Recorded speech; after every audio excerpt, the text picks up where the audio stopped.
नमस्कार, स्वागत है आपका मिड कैप मसाला में। मैं हूं आपके साथ अशेषा अध्वर्यु और अगले आधे घंटे में हम आपको बताएंगे मिड कैप सेगमेंट में कहाँ है एक्शन। हमारे साथ कुछ दिग्गज मेहमान जुड़ेंगे जो आपको ट्रेडिंग आइडियाज तो बताएंगे ही, लेकिन मिड कैप महारथी सेगमेंट में हम आपके लिए फंडामेंटल आइडिया भी लेकर आएंगे। बाजार की बात करें तो चौथे दिन लगातार बाजार में कमजोरी, ग्लोबल बाजारों से संकेत कमजोर। फेडरल रिजर्व की बैठक और 2025 की कमेंट्री के बाद भारी गिरावट अक्रॉस द बोर्ड सभी सेक्टर्स में दिखाई दी है।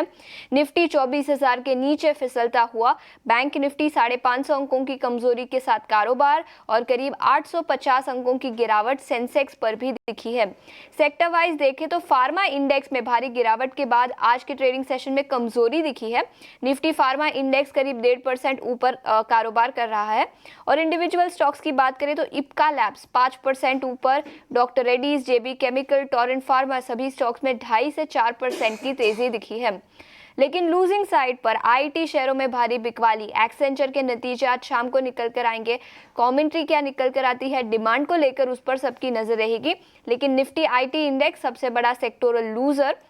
और कोई इंडिविजुअल स्टॉक्स की बात करें तो एलटीआई, माइंट्री, इन्फोसिस, एम्फेसिस, एलटीटीएस सभी स्टॉक्स में 1.5 से 4.5% की गिरावट आज दिखी है। तो अक्रॉस द बोर्ड सभी सेक्टर्स लाल निशान में कारोबार कर रहा है। फार्मा इंडेक्स एक अकेला सेक्टर जो हरे निशान में है। लेकिन मिड कैप सेगमेंट पर नजर डालेंगे और 3 ऐसे स्टॉक्स पर नजर डालेंगे जहां पर सबसे ज्यादा एक्शन दिखा है।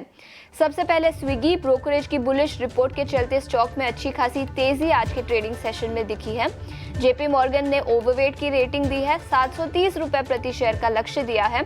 उनका मानना है कि स्विगी अभी भी जोमेटो से करीब 30 से 40% के डिस्काउंट पर कारोबार कर रहा है, जिसके चलते स्विगी पर उनका नजरिया काफी पॉजिटिव। इसके अलावा दूसरे स्टॉक की बात करें तो यूबीएस पर, ऑटो सेक्टर पर यूबीएस की रिपोर्ट है।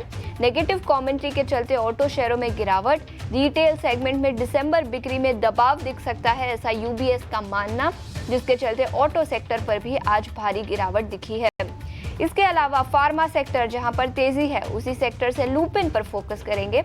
एचआईवी की दवा को मंजूरी मिली, जिसके बाद लुपिन के शेयर में अच्छी खासी तेजी आज के ट्रेडिंग सेशन में दिखी है।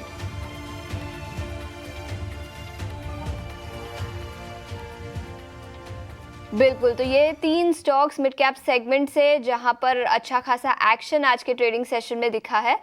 लेकिन 2024 के बाद 2025 में मिड कैप और स्मॉल कैप शेयरों में तेजी बरकरार रहेगी या नहीं, और नए साल में मिड कैप और स्मॉल कैप को लेकर ब्रोकरेज की क्या राय है, ये बताने के लिए अब हमारे साथ गौरव जुड़ चुके हैं। गौरव, बताएं क्या डिटेल्स है और 2025 ब्रॉडर मार्केट्स के लिए कैसा रह सकता है?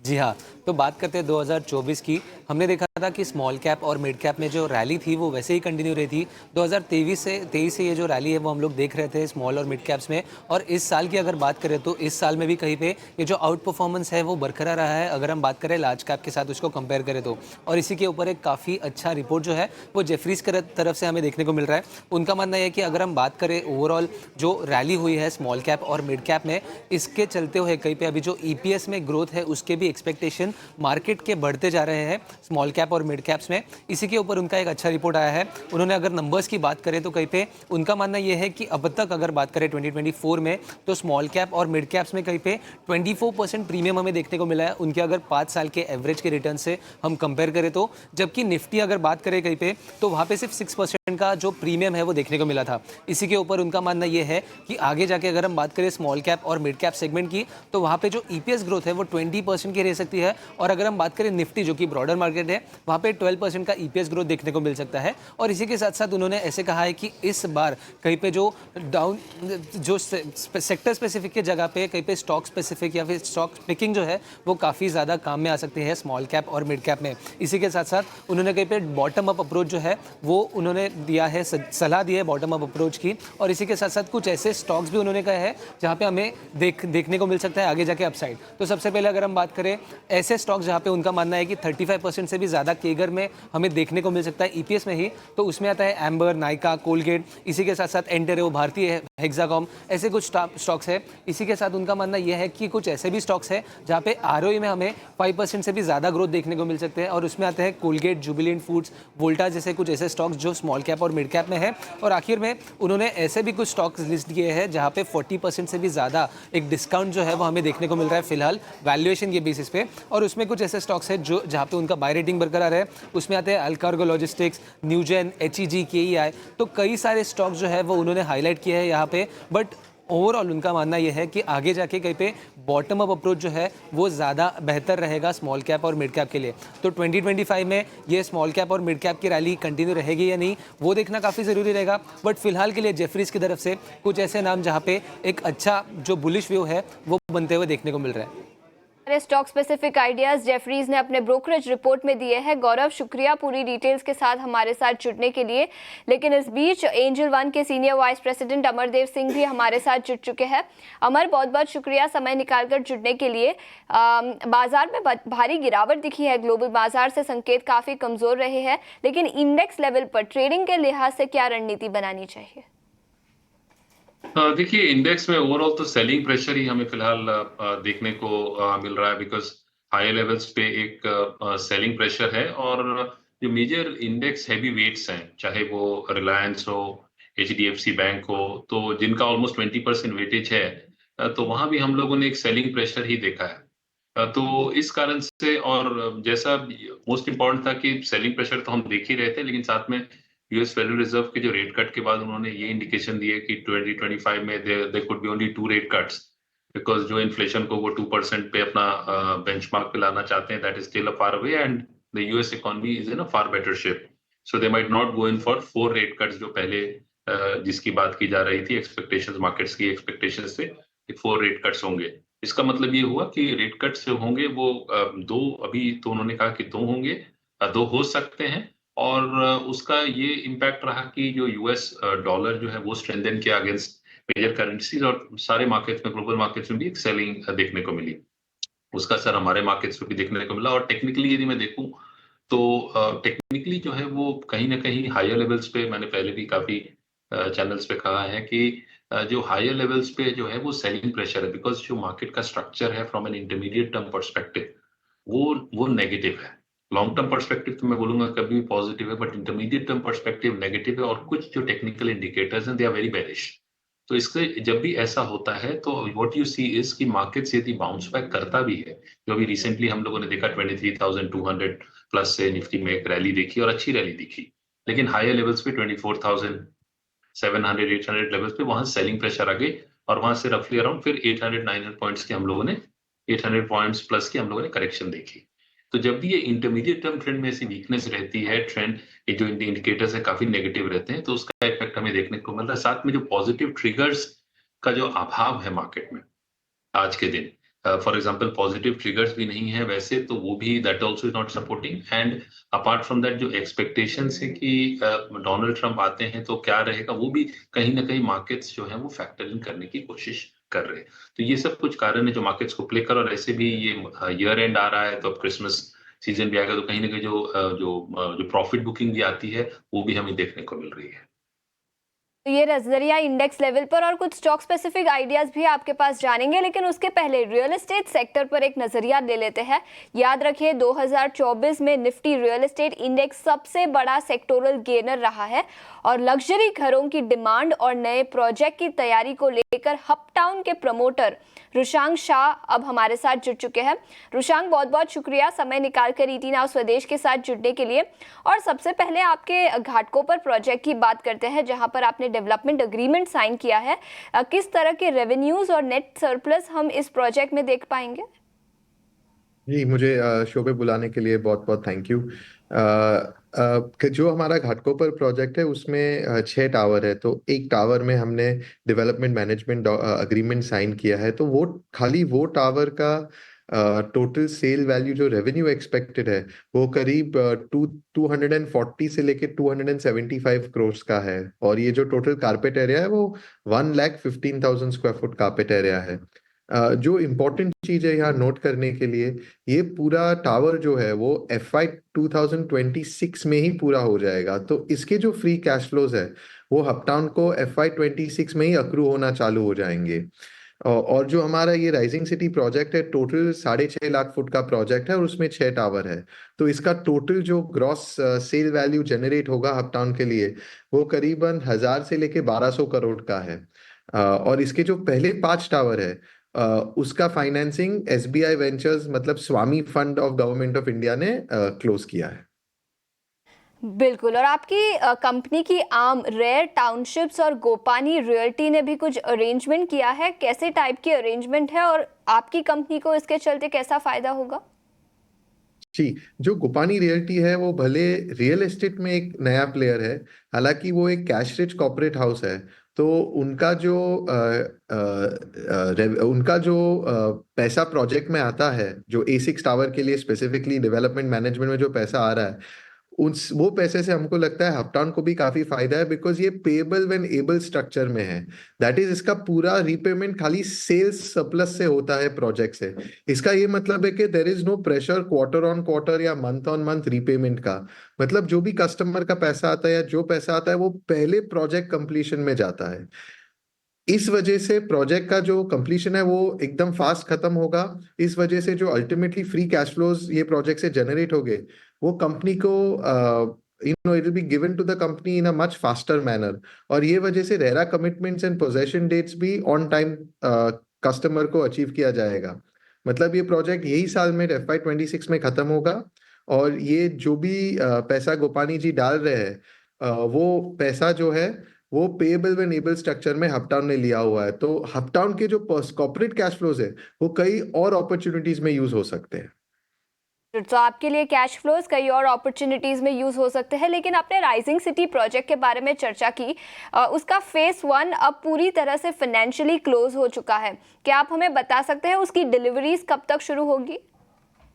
ये बहुत इंपॉर्टेंट पॉइंट है। तो जो पूरा एंटायर राइजिंग सिटी का फेज 1 है वो last mile in terms of delivery पे है।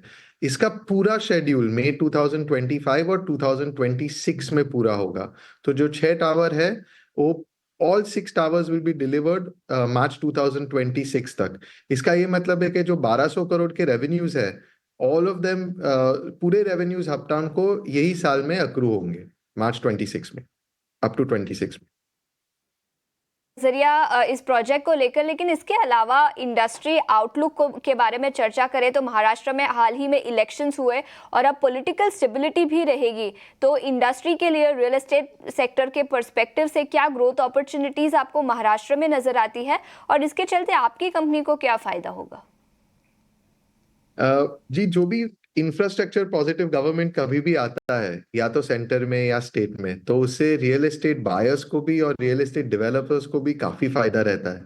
तो जो हमने सबने देखा है कि ये गवर्नमेंट बहुत इंफ्रास्ट्रक्चर पॉजिटिव गवर्नमेंट है। काफी रोड्स, ब्रिजेस और अदर कनेक्टिविटी इन्होंने शुरू की है लास्ट 2 साल में और नेक्स्ट 5 साल में। तो ये सबके लिए अच्छा है। अगर आप देखेंगे तो काफी नए नए एरियाज में रियल एस्टेट का भाव बढ़ रहा है जो कभी नहीं आया था। तो वर्ली, अंधेरी, साउथ बॉम्बे, सब जगह पे रिकॉर्ड प्राइसेस आ रहे हैं, क्योंकि ये जो इंफ्रास्ट्रक्चर गवर्नमेंट कर रही है और जो स्टेबिलिटी आएगी नेक्स्ट 5 साल में, ये हमारे लिए भी और कस्टमर के लिए भी बहुत अच्छी बात है। और 25 डाउनटाउन प्रोजेक्ट, यहाँ पर आपका रिस्पॉन्स अब तक कैसा रहा है?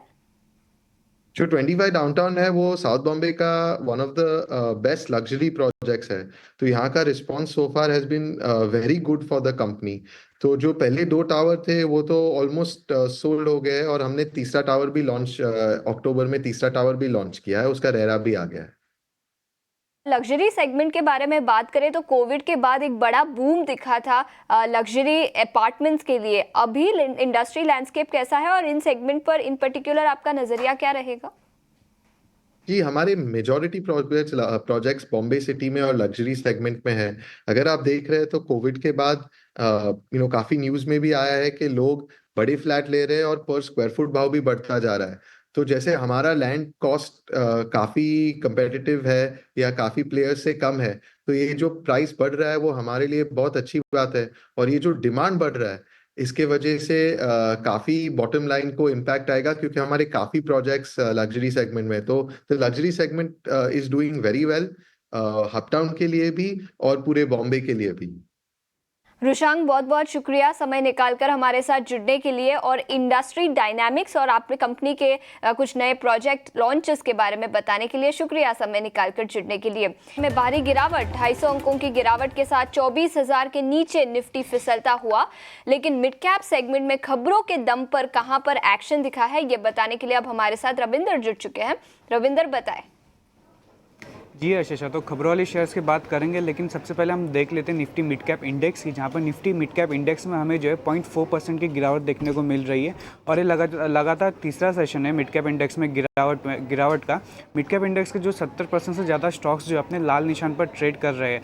हालांकि हमें डेज लो से जो है थोड़ी रिकवरी देखने को 700 से 800 पॉइंट की रिकवरी देखने को मिल रही है, लेकिन अभी भी मिड कैप इंडेक्स जो है लाल निशान पर ट्रेड कर रहा है। अब बात करें खबरों वाली शेयर्स की, तो खबरों वाली शेयर्स में जो हमारा पहला शेयर्स है वो JSW इंफ्रास्ट्रक्चर, जहां पर कंपनी ने जो है एक एम्बिशियस टारगेट सेट किया है इंडिया का लीडिंग इंटीग्रेटेड पोर्ट और लॉजिस्टिक प्लेयर बनने के लिए, जिसमें उनका कहना है कि जो कंपनी का जो एम है कार्गो हैंडलिंग कैपेसिटी वो एक्सपांड करना 400 MTPA बाय FY30 और जो एस्टिमेटेड कैपेक्स है वो 30,000 करोड़ का होएगा FY 25 से 30 के बीच में।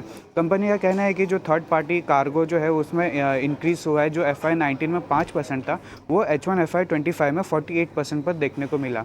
अगला जो स्टॉक है नज़ारा टेक्नोलॉजीज़, जहाँ पर नॉर्डविंग गेमिंग जो कि सब्सिडरी है नज़ारा टेक्नोलॉजीज़ की, उन्होंने जो है AFK गेमिंग को एक्वायर किया है और जो कॉस्ट है इस एक्विजिशन का वो 7.6 करोड़ का है। हालांकि इन दोनों ही स्टॉक्स में हमें जो है मार्केट में जो गिरावट देखने को मिल रही है, उसके कारण इन दोनों ही स्टॉक्स में हमें गिरावट देखने को मिल रही है। अगला जो स्टॉक है स्पाइसजेट, जहाँ पर स्पाइसजेट और जेनेसिस के बीच का जो 16 मिलियन USD डॉलर का जो सेटलमेंट था, डिस्प्यूट था, वो सेटल हो गया है, जिससे कि जेनेसिस जो है स्पाइसजेट में इक्विटी स्टेक एक्वायर करने वाला है 100 रुपीज़ पर शेयर और स्टॉक्स में जो हमें 6 से 7% की तेज़ी देखने को मिल रही है। अब बात करें इंडेक्स के गेनर और लूजर्स की, तो सबसे पहले बात करते हैं मिड कैप गेनर्स की। तो मिड कैप गेनर्स में जो पहला नाम आ रहा है वो HPCL, जिसमें हमें जो 3% की तेज़ी देखने को मिल रही है। इसी के साथ साथ BSE, NLC और ऑरोबिंदो फार्मा, इन स्टॉक्स में जो हमें तेज़ी देखने को मिल रही है। अगर बात करें मिड कैप लूजर्स की, तो मिड कैप लूजर्स में जो पहला नाम है कमिंस इंडिया, जिसमें हमें जो है 3% की गिरावट देखने को मिल रही है। इसी के साथ साथ भारत डायनामिक, RVNL और एम्फेसिस, इन स्टॉक्स में हमें जो गिरावट देखने को मिल रही है। सारे स्टॉक्स और सेक्टर्स जहां पर एक्शन है और मिड कैप मेजर्स की भी हमने बात की, लेकिन अमर, आपसे नजरिया लेना चाहूंगी ऑयल मार्केटिंग कंपनीज का। HPCL, BPCL, IOCL सभी स्टॉक्स में बाजार में गिरावट है, उसके बावजूद करीब 2 से 3% की तेजी है। क्या राय होगी इन OMCs पर? देखिए, ओवरऑल यदि मैं सबसे पहले HPCL की बात करूं तो HPCL में गिरावट के बाद आज हमें एक पुल बैक देखने को मिला है, बट मोर और लेस ये फिलहाल कंसोलिडेशन फेज में ही ये स्टॉक दिख रहा है। और यदि मैं BPCL की बात करूं तो BPCL में भी एक सेलिंग प्रेशर था, ऑलमोस्ट 380 लेवल से 290 के आसपास आके अभी बाउंस बैक हमें देखने को मिल रहा है। आज एक अच्छी रिकवरी इन सब में हो रही है, 2% से 3% के बीच में, बट ये कितना सस्टेन करता है that is something that needs to be seen. और दूसरी बात ये है कि यदि मैं BPCL की बात करूं तो हायर लेवल्स पे 305 310 वो काफी स्ट्रॉन्ग रेजिस्टेंस जोन रहेगा। तो यदि कुछ लोग बाय भी करते हैं तो 35 310 is a level where it could meet with resistance, तो वहां वो एग्जिट कर सकते हैं। नजरिया ऑयल मार्केटिंग कंपनीज पर अमर, शुक्रिया समय निकालकर जुड़ने के लिए और मिड कैप मसाला में रणनीति बताने के लिए।